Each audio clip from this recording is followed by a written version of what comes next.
بسم الله الرحمن الرحيم. الحمد لله حمدا كثيرا كما أمر، ونشهد أن لا إله إلا الله وحده لا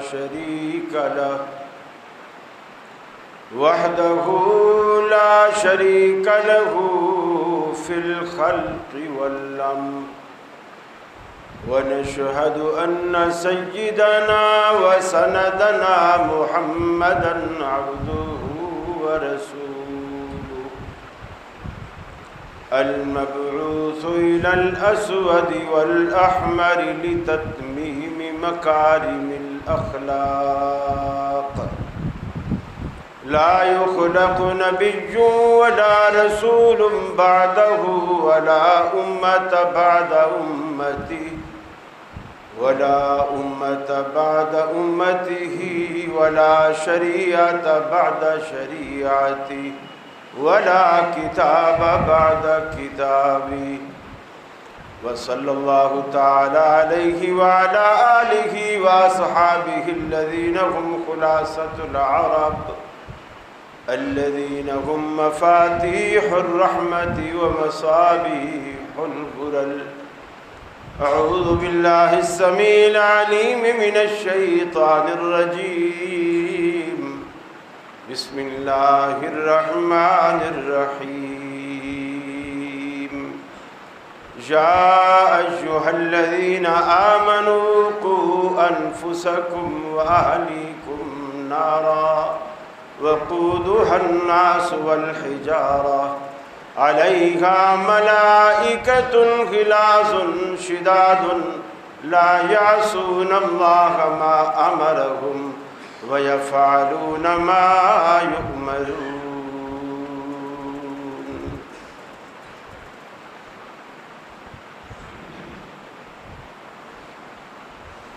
اس دور فتن میں اے لوگو ایمان کی حفاظت لازم ہے. دوزخ سے اگر بچنا ہے ہمیں اللہ کی اطاعت لازم ہے. جو دین میں رکھنا ڈالے گا ہم روکیں گے خواہ کوئی بھی ہو.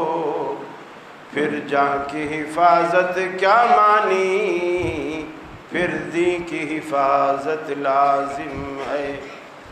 جب باطل سر پہ چڑھ آئے، جب باطل حق سے ٹکرائے، ایمان والو بے خوف خطر پھر حق کی حفاظت لازم ہے. بزدل نہ بنو، بزدل کے لیے جینا بھی گراں مرنا بھی گراں. جینے کو بھی ہمت لازم ہے، مرنے کو بھی جرأت لازم ہے. عزیز ساتھیوں، دوستوں اور بزرگوں، گزشتہ ایک جمعے کے وقفے سے اللہ نے پھر ملاقات کرائی. اللہ آپ کو سلامت رکھے، شاد اور آباد رکھے. رمضان المبارک کی بھی آمد ہے، اور ہم چاہ رہے ہیں کہ رمضان سے پہلے اس سلسلہ وار گفتگو کو مکمل کیا جائے تاکہ پھر رمضان کے احکام اور مسائل بیان ہو سکے. انشاءاللہ آنے والے جمعے تک ہم جنت کے بیان سے اس کی تکمیل کریں گے. اور پچھلے جمعہ بھی آپ نے دوزخ کے حوالے سے گفتگو سنی، اور آج کا جمعہ بھی اسی حوالے سے ہے تاکہ بات مکمل ہو جائے اور ہمیں رمضان میں دوزخ سے بچنے کا بھی ذوق اور شوق پیدا ہو، اور جنت میں جانے کا بھی ذوق اور شوق پیدا ہو. اللہ ہمیں اس بات کی توفیق دے. آخرت میں اللہ نے دو ٹھکانے بنائے، اور بہت ساری چیزوں کو اللہ نے دو کے حساب سے ہی دنیا میں چلایا اور آخرت تک لے گیا۔ جس طرح انسان دنیا میں آتا ہے، اس کی خوراک کا وہ راستہ جو اللہ نے اس کی ناف سے جوڑ رکھا ہوتا ہے، وہ دایا یا وہ نرس اسے راستے کو کاٹ دیتی ہے، خوراک کا وہ راستہ اس کا بند ہو جاتا ہے۔ پھر اللہ تعالیٰ قرآن میں کہتا ہے وَهَدَيْنَاهُ النَّجْدَيْنِ، اللہ پھر ماں کی شکل میں اس کے لیے دودھ کے دو راستے مہیا کر دیتا ہے۔ پھر اللہ نے دنیا میں ہمارے کندھے پر جو فرشتے بٹھائے ہیں کرامن کاتبین، ایک نیکی لکھنے والا ایک بدی لکھنے والا، وہ بھی اللہ نے دو بٹھائے۔ پھر جب انسان کھانے پینے کے قابل ہوتا ہے تو چکی کے دو پارٹ کی طرح اللہ نے دونوں جبڑے، دونوں بتیسیاں جو اللہ نے عطا کی ہیں، یہ بھی دو ہی عطا کی۔ اس کے بعد اللہ نے سننے کے لیے کان بھی دو ہی عطا کیے، دیکھنے کے لیے آنکھ بھی اللہ نے دو ہی عطا کی۔ پھر دنیا میں بھی جو گروہ اللہ نے بنائے ہیں اس کی بھی تقسیم دو میں ہے، ایک فرقہ حق پر ہوتا ہے اور ایک فرقہ نا حق پر ہوتا ہے جو باطل ہوتا ہے۔ اور اسی طرح یہ تقسیم اللہ رب العالمین قبر میں بھی لے گیا۔ قبر کے اندر بھی دو طرح کے فرشتے آتے ہیں، اگر وہ اچھا اور نیک صالح ہوتا ہے تو اس کے لیے خوبصورت شکل میں فرشتے داخل ہوتے ہیں اور جسے آپ منکر نکیر کہتے ہیں، اور اگر برا ہوتا ہے تو بدصورت شکل میں اس کے سامنے داخل ہوتے ہیں، جس سے وہ خوف زدہ ہوتا ہے، مرعوب ہوتا ہے اور ڈر جاتا ہے۔ اور جب اللہ رب العالمین قیامت والے دن انصاف کا ترازو لگائے گا، اس ترازو کے بھی اللہ نے دو ہی پلڑے رکھے ہیں، جس میں ایک میں نیکیاں اور ایک میں بدیاں اللہ رب العالمین تولے گا، اور جس کی نیکیاں بڑھ جائیں گی وہ کامیاب ہو جائے گا، اور جس کے گناہ بڑھ جائیں گے وہ فیل ہو جائے گا۔ پھر اللہ رب العالمین نے اس فیصلے کے بعد نامہ اعمال جو پکڑانا ہے وہ بھی دو طریقے رکھے ہیں، کچھ کو دائیں ہاتھ میں اور کچھ کو بائیں ہاتھ میں۔ اللہ تعالیٰ یہ نامہ اعمال پکڑائے گا اور دائیں ہاتھ والے پاس ہوں گے، بائیں ہاتھ والے فیل ہوں گے۔ پھر جب نتیجے کے بعد اللہ ثمرہ دے گا، وہ بھی دو طرح کا ہے، ایک کا نام جنت ہے اور ایک کا نام دوزخ ہے۔ چنانچہ یہ جو آخرت میں بھی اللہ تعالیٰ دو فرقے رکھے گا، فریق فی الجنہ و فریق فی السعیر، ایک فرقہ جنت میں جائے گا، ایک فرقہ دوزخ میں جائے گا۔ یہ جو لوگ ہمیں کہتے ہیں نا میاں، یہ اکثر یہ جو اسکولوں کالجوں کے پڑھے لکھے لوگ، میاں یہ جو بس اللہ نے ہمیں مسلمان بنایا ہے، ہم مسلمان ہیں، بس یہ کیا تم لوگوں نے فرقے بنا رکھے ہیں۔ اور یہ اکثر جو تھوڑے سے اپنے آپ کو کھلے ذہن والا کہتے ہیں، وہ اس چیز کو کہتے ہیں کہ یہ تو تنگ دستی ہے اور یہ فرقہ پرستی ہے اور یہ حرام ہے، یہ شرک ہے، یہ کفر ہے۔ اللہ نے اس چیز کو آخرت تک رکھا ہے۔ آخرت میں بھی اللہ رب العالمین کہہ رہا ہے فریق فی الجنہ و فریق فی السعیر، ایک فرقہ جنتی ہوگا، ایک فرقہ دوزخی ہوگا۔ جو جنت میں جا رہا ہے وہ بھی فرقہ ہوگا۔ تو آپ فرقے سے بچ نہیں سکتے، صرف کوشش یہ کرنی چاہیے کہ آپ ایسے فرقے میں داخل ہوں جو حق والا ہو، جس فرقے سے اللہ راضی ہو، جو فرقہ سنت پہ کاربند ہو، صحابہ کرام کے طرز عمل پر، ان کے طور طریقوں پر چلتا ہو۔ اور اس کا دیکھنا بڑا آسان ہے، کوئی مشکل کام نہیں۔ دیکھیے پہلی بات یہ ہے جو رسول اکرم صلی اللہ علیہ وسلم نے فرمایا ان بنی اسرائیل تفرقت علی 72 ملہ، بنی اسرائیل کے 72 فرقے بنے تھے۔ وتفترق امتی علی 73 ملہ، اور جو میری امت ہے وہ 73 فرقوں میں بٹے گی۔ یہ فیگر بتانا مقصود نہیں تھا کہ ان کے 72 تھے تو میری امت کے 73 ہوں گے، یہ بتانا مقصود تھا کہ میری امت بنی اسرائیل سے بھی فرقہ بازی میں آگے بڑھے گی۔ 73 بنیں گے یعنی ان سے آگے بڑھے گی، بنی اسرائیل سے بھی بازی لے جائے گی فرقہ بازی میں، لیکن کلہم فی النار، سارے کے سارے فرقے دوزخ میں جائیں گے۔ اللہ کے رسول نے تو جڑی کاٹ دی، کلہم فی النار، سارے فرقے جہنم میں جائیں گے، الا ملۃ واحدہ، ان میں سے سوائے ایک فرقے کے۔ وہ جو 73 میں سے ایک جنت میں جانے والا ہوگا وہ بھی فرقہ ہوگا، کیونکہ آپ نے 73 کو فرقہ کہا، پھر 73 میں سے ایک کو جنتی کہا، 72 کو دوزخی کہا،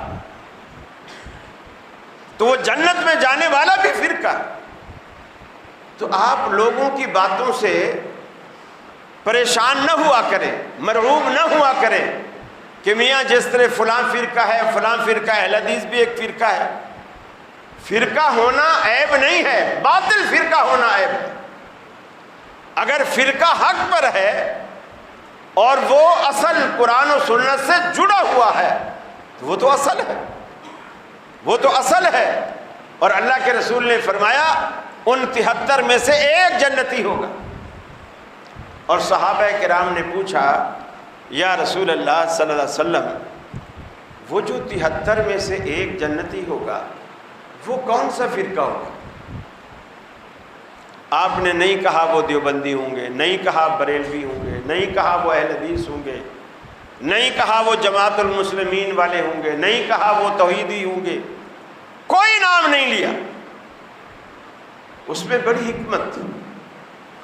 آپ اگر نام لیتے تو آج ہماری مسجد پہ بھی اہل حدیث ہٹا کے وہی بورڈ لگا ہوا ہوتا، اور دیوبندیوں کی مسجد میں بھی حنفیہ مسجد کا بورڈ ہٹا کر وہی بورڈ لگا ہوتا، غوثیہ مسجد کا بورڈ ہٹا کر بھی وہی بورڈ لگا ہوتا،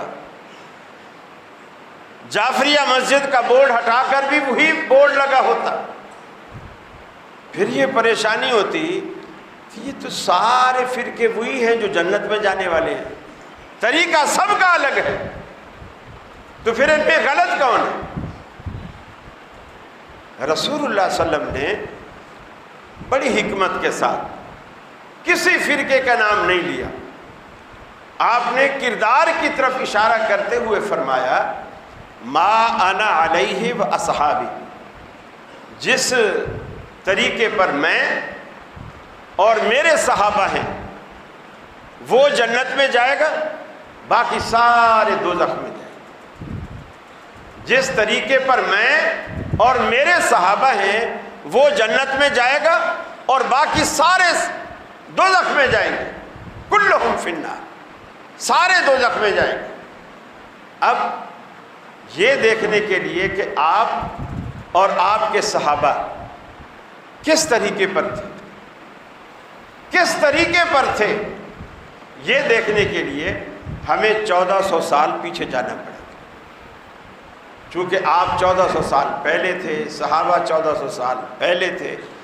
پیچھے جا کے یہ دیکھنا ہوگا کہ اس وقت صحابہ کس طریقے پر تھے، ان کی نمازیں کیا تھیں، ان کے روزے کیسے تھے، ان کے حج کیسا تھا، وہ کس کو فالو کرتے تھے، کس کے پیچھے چلتے تھے، اگر ان میں جھگڑا ہو جاتا تو فیصلہ کس سے کرواتے تھے، وہ فیصلے جب کرواتے تو دلیل کیا مانگتے تھے، آپس میں بھی اگر اختلاف کو ختم کرتے تو وہ دلیل کیا مانگا کرتے تھے، کس چیز کو وہ دلیل سمجھتے تھے۔ یہ ساری باتیں بڑی آسان۔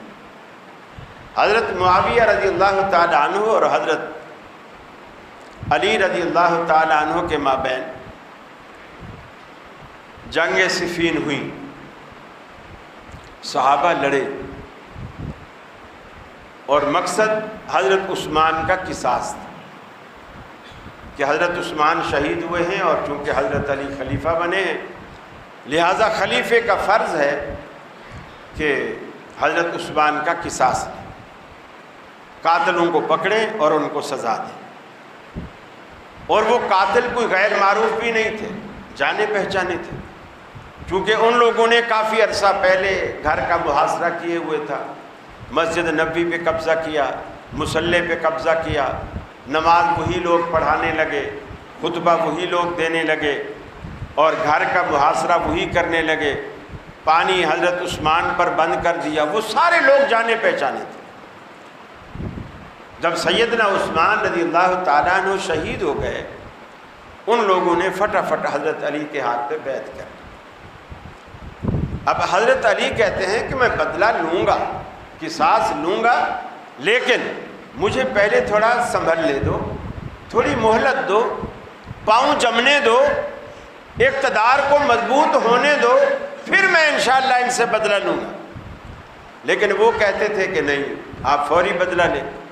جیسے کسی کو ہوتا ہے نا کہ جی بھی یہ پتہ نہیں بعد میں بدلہ لے یا نہ لے، ابھی فوراً لے۔ فوری طور پر حضرت علی بدلہ نہیں لینا چاہتے تھے، وجہ حکمت کچھ بھی ہو۔ پھر ان کی آپس میں جنگیں ہوں۔ جو لوگ سیدنا علی المرتضیٰ کے ساتھ تھے وہ اپنے آپ کو علوی کہلانے لگے، اور جو حضرت معاویہ کے ساتھ تھے وہ اپنے آپ کو عثمانی کہلانے لگے، چونکہ جو اصل نزاع کا باعث تھا وہ حضرت عثمان کی شہادت تھی۔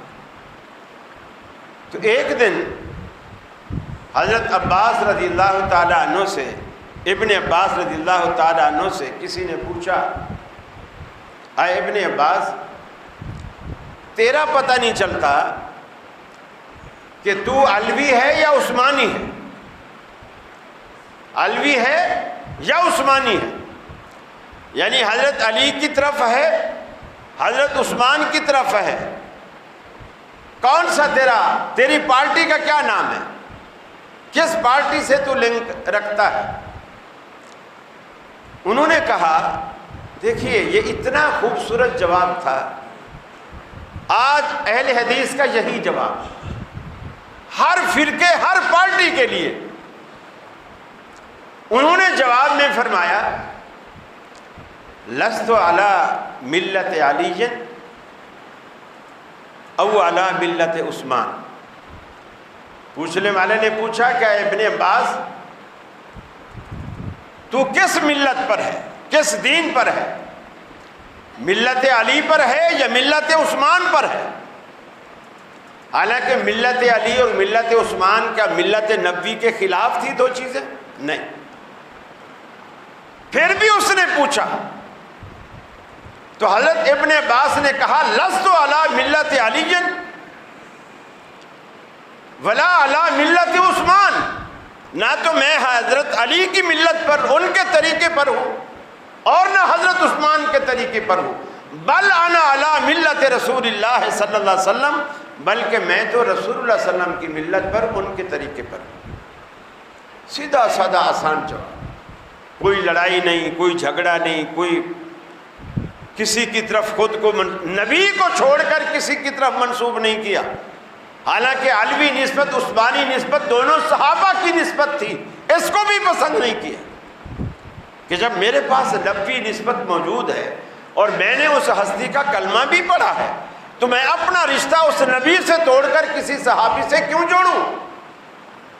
بل انا علی ملت رسول اللہ صلی اللہ علیہ وسلم، میں تو رسول اللہ صلی اللہ علیہ وسلم کے طریقے پر ہوں۔ اور یہی آج ہماری دعوت ہے، اور یقین مانیے یہی وہ دعوت ہے جو انشاءاللہ آپ کو دوزخ سے بھی بچائے گی اور جنت میں بھی لے جائے گی، اگر آپ اس پر کاربند ہیں۔ اور اللہ کا قرآن بھی ہمیں یہی دعوت دیتا ہے، فرمایا یا ایھا الذین آمنوا قوا انفسکم واہلیکم نارا،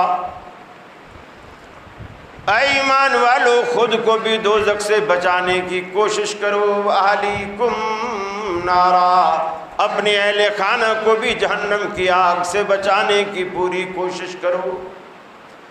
ایسا نہ ہو کہ تم خود مسجد میں دوڑو، اللہ رب العالمین کی طرف سے دیا جانے والا اجر و ثواب کو لوٹو، لیکن بچوں پہ کمبل ڈال کے آ جاؤ۔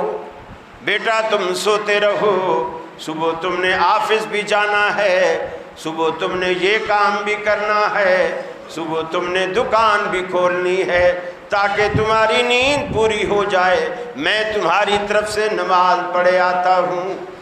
اللہ رب العالمین نے فرمایا قوا انفسکم واہلیکم نارا، اے مسلمانوں جیسے دنیا میں تم اپنے بچوں کو آگ سے بچاتے ہو، چھوٹے بچوں کو چولہے سے بچاتے ہو، چھوٹے بچوں کو ماچس سے بچاتے ہو، کہیں تمہارے بچے کے کپڑے نہ جل جائیں، ہاتھ نہ جل جائے، آگ نہ پکڑ لے، ایسے فرمایا اس آگ سے بھی بچانے کی کوشش کرو جو دنیا کی آگ سے 70 درجے زیادہ حرارت رکھتی ہے۔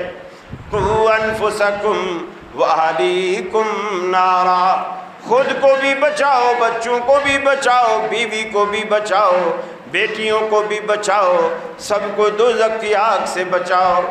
وقودها الناس والحجارہ، اس آگ کا ایندھن لکڑیاں نہیں، پیٹرول نہیں، گیس نہیں، قودها الناس والحجارہ، اس آگ کا ایندھن یا تو لوگ بنیں گے یا پھر پتھر بنیں گے، پتھر کے جتنے بت رب العالمین اٹھا کے ڈال دے گا۔ آج دنیا میں اللہ کے سوا جس کی بھی پوجا، جس کی بھی عبادت ہوتی ہے، اللہ رب العالمین ان سب کو ان عبادت کرنے والوں کے سامنے ان کو دوزخ میں ڈال دے گا۔ وہ کسی شکل میں بھی ہوں گے، چاہے وہ لکڑی کے بنائے ہوئے بت ہوں گے یا پتھر میں تراشے ہوئے بت ہوں گے یا کوئی اور شکل میں انہوں نے کچھ بنایا ہوگا، اللہ ان سارے معبودوں کو اٹھا کر کے دوزخ میں ڈالے گا، اور یہ دیکھتے رہ جائیں گے کہ آج یہ خود اپنے آپ کو دوزخ سے نہیں بچا پا رہے۔